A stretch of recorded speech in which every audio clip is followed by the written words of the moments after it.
मैं 30 साल की हो चुकी थी, पर मेरी शादी नहीं हो पाई थी। हमारे घर पर एक लड़की किराए पर रहने आई। उसे देखते ही मेरे अरमान मचलने लगे।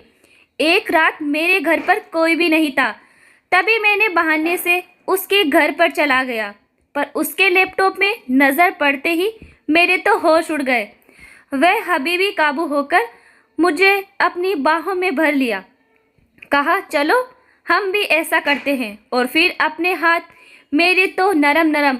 आज मेरी चचेरी बहन की शादी थी। घर में बहुत चहल पहल थी।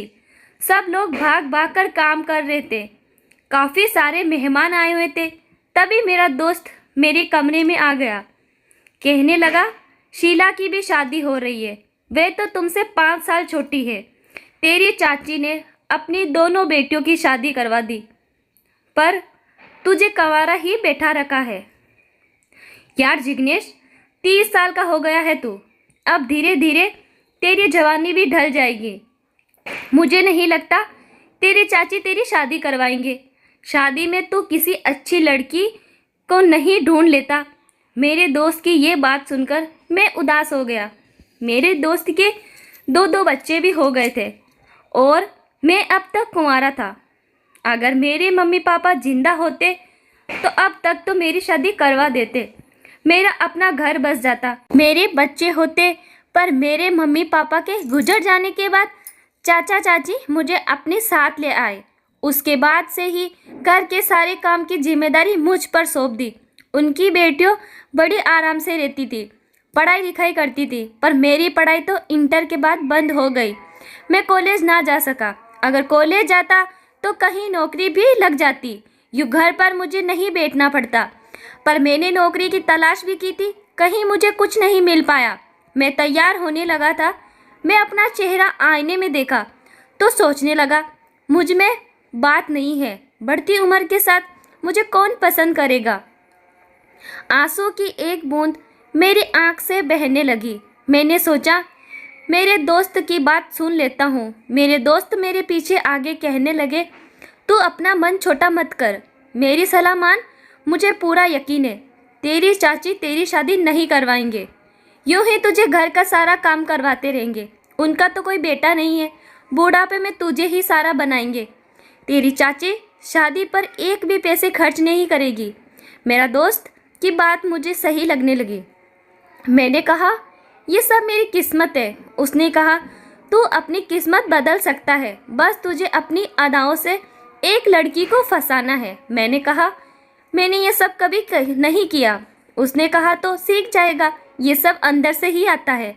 मैंने भी शादी से पहले तेरी भाभी को पटाया था। तू देख, तू भी आशिक बन जाएगा। तू भी फिर कर लेना शादी। मैं आए मेहमानों की तरफ नज़र दौड़ाने लगा, पर मुझे कोई भी ऐसी लड़की नहीं मिली जो मेरे लायक हो। मेरी उम्र की लड़की तो पहले से ही शादीशुदा थी, बच्चों की माँ थी, अपने बच्चों को संभाल रहे थे।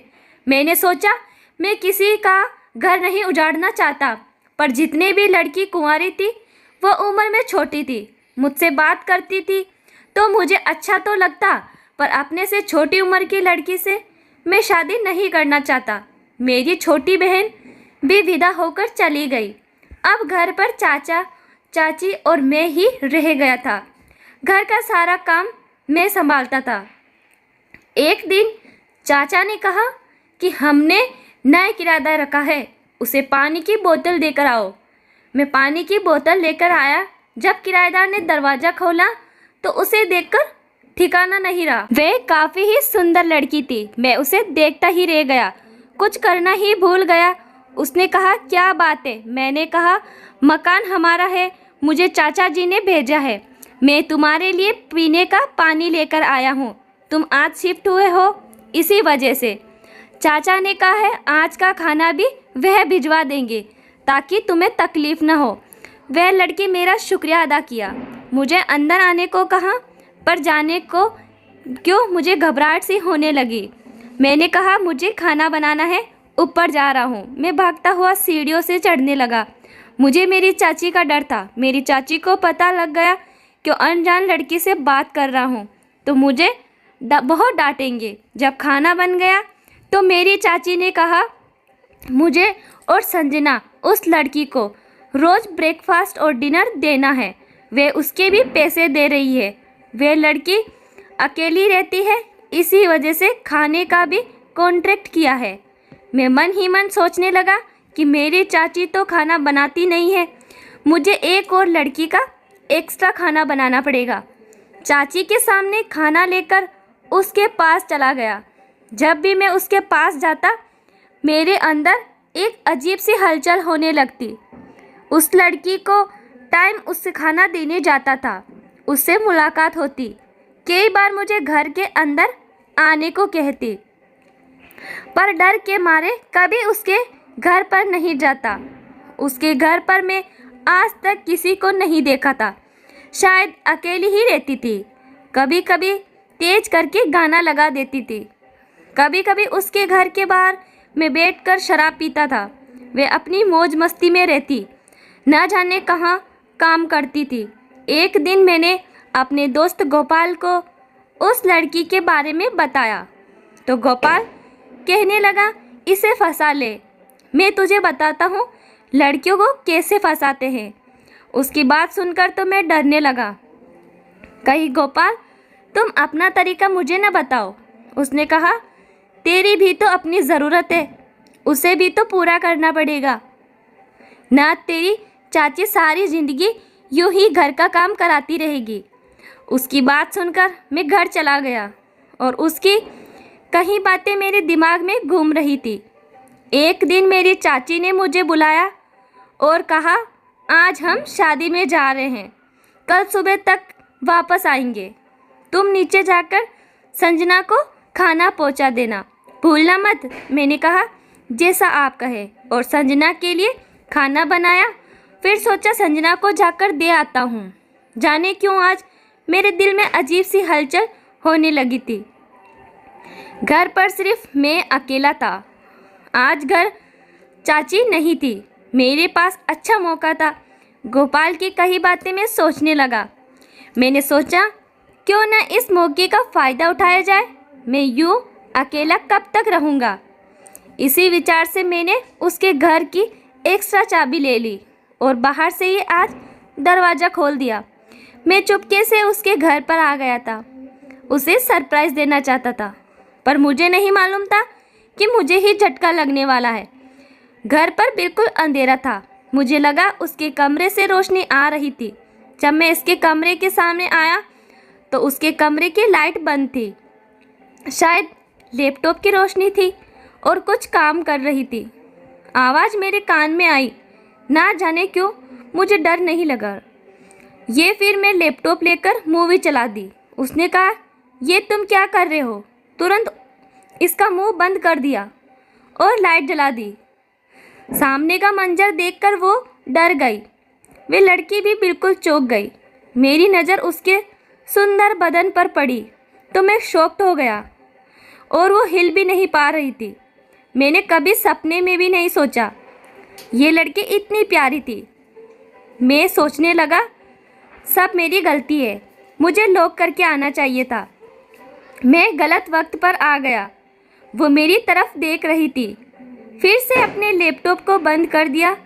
मेरा गला बिल्कुल सूख चुका था। फिर वे हकलाती हुई कहा, तुम यहाँ क्या कर रहे हो? मैंने कहा, मैं तो रोज़ इसी समय आता हूँ खाना देने। उसने कहा, तुम तो रोज़ लॉक करके आते हो, आज यूँ कैसे आ गए? मैंने कहा, तुम्हारे कमरे का बाहर अंधेरा था, मुझे लगा तुम सो गई हो या तबीयत को ख़राब है। मैं डर के मारे चाबी लेकर खोल आया। आज चाचा चाची भी नहीं है। अगर तुम्हें कुछ हो जाएगा तो मुझ पर मुसीबत आ सकती थी। ऐसे ही हालत में खड़ी हो गई। मैं उसके करीब चला गया, कहने लगा, तुम्हारे घर पर कोई नहीं है। वो मेरी बात सुनकर डर गई और ना में सिर हिलाया। मैंने उसका हाथ पकड़ लिया। फिर मैं बोला, तुम मूवी देखना चाहोगी? ये कहकर मैंने लैपटॉप पर मूवी फिर से चला दी। मुझे लगा यहाँ से चले जाना चाहिए, पर मैं हिल भी नहीं पा रहा था। गोपाल की बातें मेरे दिमाग में घूमने लगी थी। गोपाल तो मेरे पीछे ही पड़ गया था कि इस लड़की को अपनी जान में बसा ले। एक बार लैपटॉप देख रहा था, एक बार मेरी हालत, बहुत ख़राब थी। पर हम दोनों के अलावा भी यहाँ तीसरा व्यक्ति था जो मेरे दिमाग में था, जो मेरा दोस्त और उसकी बातें।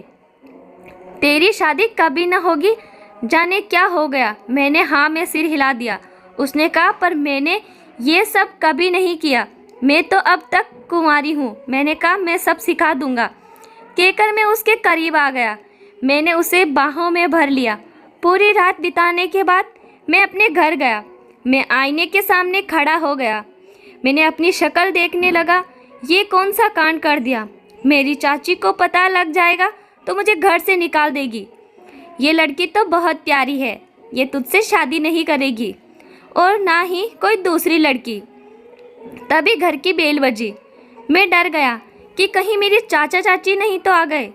इस हाल में मुझे देख लेंगे तो किसी तरीके से मेरा हुलिया सही किया। मैंने दरवाज़ा खोला तो सामने संजना खड़ी थी। मैं बड़ी ही हैरत के साथ उसे देख रहा था। कहने लगा, अंदर आ जाओ। उसने कहा, तुमने मुझे ब्रेकफास्ट नहीं दिया, इसीलिए आई हूँ। उसका चेहरा देखकर मैं समझ चुका था कि वो रो रही थी। मैं ब्रेकफास्ट बनाना ही भूल गया। मैंने कहा, बेटो मैं अभी बना देता हूँ। मैं जल्दी से ब्रेकफास्ट बनाकर ले आया। हम दोनों साथ में बैठकर खाना खाने लगे। फिर मैंने संजना का हाथ पकड़ लिया। मैंने कहा, कल की रात बहुत खूबसूरत थी। मैं तुम्हारे साथ अपनी हर रात ये खूबसूरत बनाना चाहता हूँ। मुझे लगा मुझसे शादी करेगी। अचानक कहने लगी, मुझे मेरे पति की याद आ गई थी। उसके पति का नाम उसके मुंह से सुनकर एक पल के लिए मैंने कहा, कौन? उसने कहा, मेरे पति। उसके मुंह से ये बात निकली नहीं थी कि मेरी आंखों में से आंसू आ गए। मैं समझ चुका था क्योंकि उसके पति उसके साथ नहीं रहता था। ब्रेकफास्ट करके चली गई, लेकिन मेरा दिल बिल्कुल टूट चुका था। मैं गोपाल को फ़ोन करके सारी बात बता दी। वो कहने लगा, तेरी शादी इससे भी नहीं होगी। कोई बात नहीं, उसका पति है तो क्या। जब तेरे चाचा सो जाएंगे तो उसके घर चले जाना, कम से कम वो तेरी ज़रूरत पूरी कर देगी। मैंने कहा, गोपाल क्या बक रहे हैं, ऐसे में तो वो बदनाम हो जाएगी। कहीं मेरी चाची ने मुझे घर से निकाल दिया तो मैं कहाँ जाऊँगा। नहीं, उसने कहा, तेरी चाची की वजह से तू ऐसे हाल में है। ऐसे भी तुझे नौकर बनकर रखा है। अपनी ज़िंदगी अपने जैसे जीना। अब गोपाल की बात मेरे दिमाग में घूमने लगी। फिर जब आज मेरे चाचा सो गए, मैं नीचे चला गया। दरवाज़ा खटखटाया। संजना दरवाज़ा खोला तो मुझे देखते ही मेरा हाथ पकड़कर अंदर खींच लिया। दरवाज़ा बंद कर दिया। कहा, जिग्नेश मैं तुम्हारा ही इंतज़ार कर रही थी। अंदर आया कि मुझे बाहों में भरकर चूमने लगी। मैंने इसके पीछे धकेल दिया। कहने लगी, तुम शादीशुदा हो फिर भी मेरे साथ रिश्ता क्यों बनाया, ये जानने के लिए मैं आया हूँ। उसने कहा, ये रिश्ते ऐसे ही बनते हैं। हम अपनी ज़रूरत को मिटाने के लिए ये रिश्ते बनाते हैं और तुम तो मेरे बेस्ट फ्रेंड हो। उसकी बात तो से मुझे बहुत चोट पहुँची। वो जाने लगी और कहा, जिग्नेश मैं ये सब नहीं कर पाऊँगी। मैंने कहा, रुक जाओ, पर वो ना रुकी। वो अपने घर वापस चली गई। मुझे रात भर नींद नहीं आई। मैं करवट बदलता रहा, संजना के बारे में सोचता रहा। सुबह सुबह मेरी नींद लग गई। करीब 10 बजे उठा था। अचानक मेरी आँख खुली तो मुझे लगा मैं तो नाश्ता बनाना ही भूल गया। जल्दी से उठकर बाहर निकला तो संजना और मेरे चाचा चाची साथ में बैठे थे, नाश्ता कर रहे थे। उनको देखकर मैंने कहा, चाचा मुझे क्यों नहीं उठाया? मेरी तबीयत ठीक नहीं थी, इसीलिए नींद नहीं खुली। मेरी चाची मुस्कुराने लगी और कहने लगी, बेटा ये संजना तेरा रिश्ता मांगने आई है। मैं चाची की तरफ देखने लगा। मेरी चाची ने कहा, संजना मेरी कज़न की बेटी है। उसके पति की मौत के बाद वे बिल्कुल टूट गई थी, इसीलिए मामा जी ने उसे यहाँ भेज दिया। मामा जी चाहते थे कि संजना फिर से जिंदा हो जाए, अच्छे से ज़िंदगी जिए। मैं इसे किराएदार बनाकर इसीलिए रखा था कि तेरे साथ उसका रिश्ता हो जाए। इसीलिए 2 टाइम का खाना तेरे हाथ से ही उसे भिजवा दी थी। और संजना को तुम पसंद हो। हम धूमधाम से तुम दोनों की शादी करवाएंगे। मैं उन लोगों की तरह देखने लगा। मेरे दिल की मुराद पूरी होने जा रही थी। संजना मुझे देखकर मुस्कुरा रही थी। मेरे चाचा जी के चेहरे पर मुस्कुराहट थी। मेरी चाची मुस्कुराती हुई कहा, क्योंकि हमें अभी बहुत सारी तैयारी करनी है। मैं भगवान का शुक्रिया अदा करने लगा और यूं ही एक किराएदार को पत्नी बना लिया। दोस्तों, कहानी कैसी लगी? अच्छी लगी हो तो लाइक और चैनल को सब्सक्राइब करें।